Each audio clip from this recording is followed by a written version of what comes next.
Overnight, the world's most feared cartel bosses, men like Pablo Escobar and Arturo Beltran Leyva, met violent, unforgettable ends. Rooftop gunfights, 2-hour sieges, betrayals by their own lieutenants, even a botched facelift on an operating table.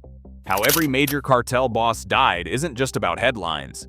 It's a story of power, paranoia, and the ruthless fall that always catches up.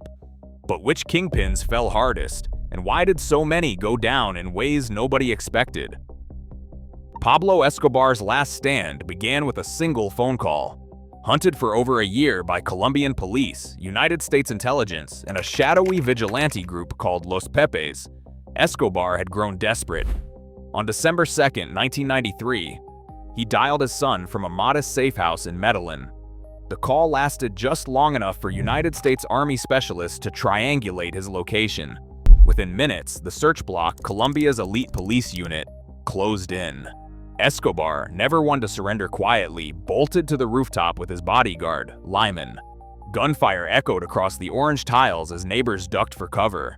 Escobar was hit in the leg, in the back, and finally in the head. The debate over who fired the fatal shot, police, a rival, or Escobar himself, still fuels books and barroom arguments.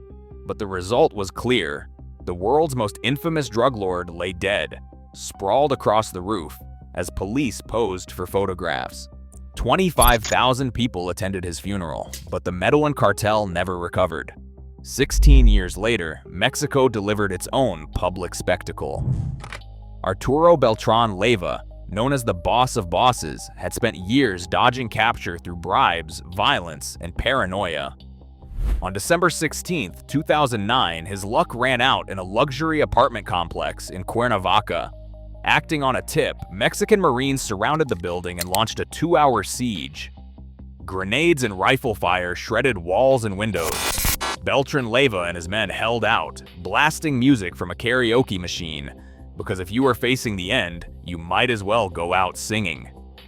When the shooting stopped, Beltran Leyva and several bodyguards were dead. Marines found Christmas decorations tangled in bullet holes, a surreal touch to the carnage. Before officials could even announce the death, masked gunmen stormed the funeral home and stole his corpse, leaving authorities and the press scrambling for answers. In both cases, the downfall played out in full public view, with all the chaos, spectacle, and dark humor that seems to follow the world's most wanted men. Ignacio Coronel Villarreal, known as El Nacho, never carried himself like the gunslinging bosses who craved the spotlight. His power came from strategy, moving tons of methamphetamine, building alliances, and staying invisible. But in July 2010, his luck ran out, not with a bang, but with a whisper. Someone inside the Sinaloa cartel tipped off authorities, selling out Coronel's Zapopan safe house for either cash or survival. On July 29th, Mexican soldiers surrounded the property. Coronel, armed and defiant, tried to shoot his way out. The return fire left him dead on the floor. The raid was surgical. No drawn-out siege, no media circus.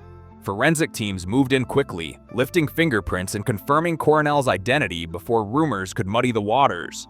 There was no body snatching, no last-minute escape, just the cold certainty of a fingerprint match in a closed file.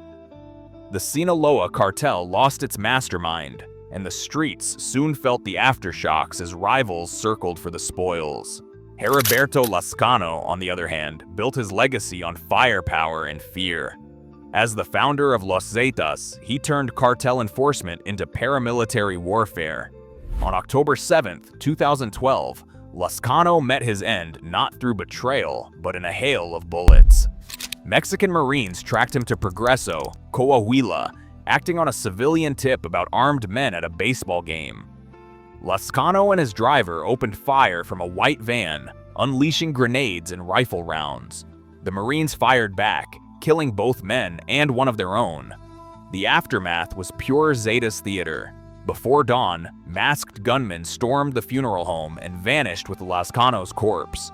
But this time, the authorities had already secured 3 fingerprints from his right hand, matching them to government records. Autopsy photos and official statements left no doubt. Even without a body, the death was confirmed, ending years of false alarms and ghost stories. Coronel was erased by a leak and a fingerprint, Lascano by military force and forensic certainty. Each takedown, silent or explosive, showed just how far law enforcement would go, whether through quiet betrayal or open battle. Amado Carrillo Fuentes, known as the Lord of the Skies, spent his final days dodging more than just law enforcement. By July 1997, Carrillo was a master of disguise in desperate need of a new face, literally. He checked into a private Mexico City clinic under a false name, hoping a marathon round of plastic surgery would erase the features plastered across wanted posters from Juarez to Miami. Surgeons promised a new identity. What Carrillo got was a medical mystery.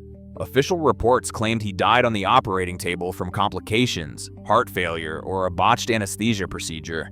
But the records are a mess. Some files vanished, and the doctors who performed the surgery were themselves found dead, stuffed in oil drums weeks later.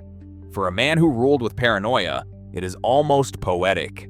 The cartel boss who could outfly radar, outspend rivals, and outwit police, ultimately undone by a facelift gone wrong.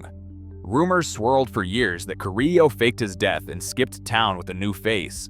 But the Juarez cartel crumbled soon after, and no one ever saw the Lord of the Skies again. On the other end of the spectrum, Antonio Cardenas Guillen, called Tony Tormenta, did not bother with subtlety. His last day, November 5, 2010, turned Matamoros into a war zone. By mid-morning, hundreds of Mexican Marines and armored vehicles rolled into the city, hunting the Gulf Cartel's most infamous warlord. Tony Tormenta's men set up narco blockades, hijacking buses and trucks to barricade the streets. The fighting thundered for 8 hours. Tanks fired on cartel strongholds. Helicopters strafed rooftops. Cell service and power flickered out as Matamoros residents hid in their homes, trading updates on social media. Stay inside. It is a nightmare out there. The official death toll listed 10, including 3 Marines, a soldier, a journalist, and Tony Tormenta himself. Local accounts put the number much higher, dozens, maybe over 100, lost in the chaos. When the dust settled, Tony Tormenta lay dead with most of his personal guard. His body was identified and returned to his family. The Gulf Cartel's street armor could not save him from the sheer force of a state determined to reclaim the streets. In the world of cartel bosses, some vanish behind surgical masks, while others go out in a hail of bullets and headlines. Nazario Moreno Gonzalez, known as El Chayo, blurred the line between cartel boss and folk saint. His followers called him the craziest one, but in Michoacan he was more like a prophet, handing out Bibles, preaching redemption, and ordering executions with the same breath. In 2010, federal authorities declared Moreno dead after a gun battle. No body surfaced. For 4 years, rumors swirled. Some locals whispered that he had risen from the dead, a narco messiah guiding his flock from the shadows.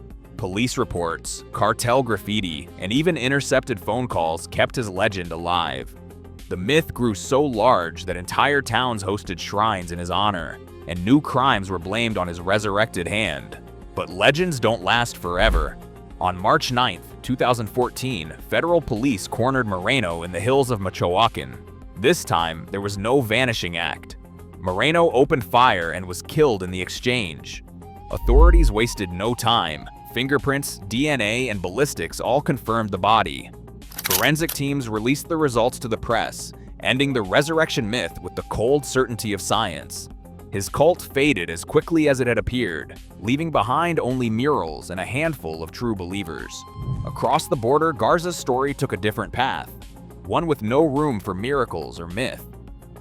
Juan Raul Garza ran a marijuana empire stretching from Texas to Michigan and ordered at least 3 murders to protect his business. Convicted under the Anti-Drug Abuse Act of 1988, Garza became the first drug kingpin executed by the U.S. federal government.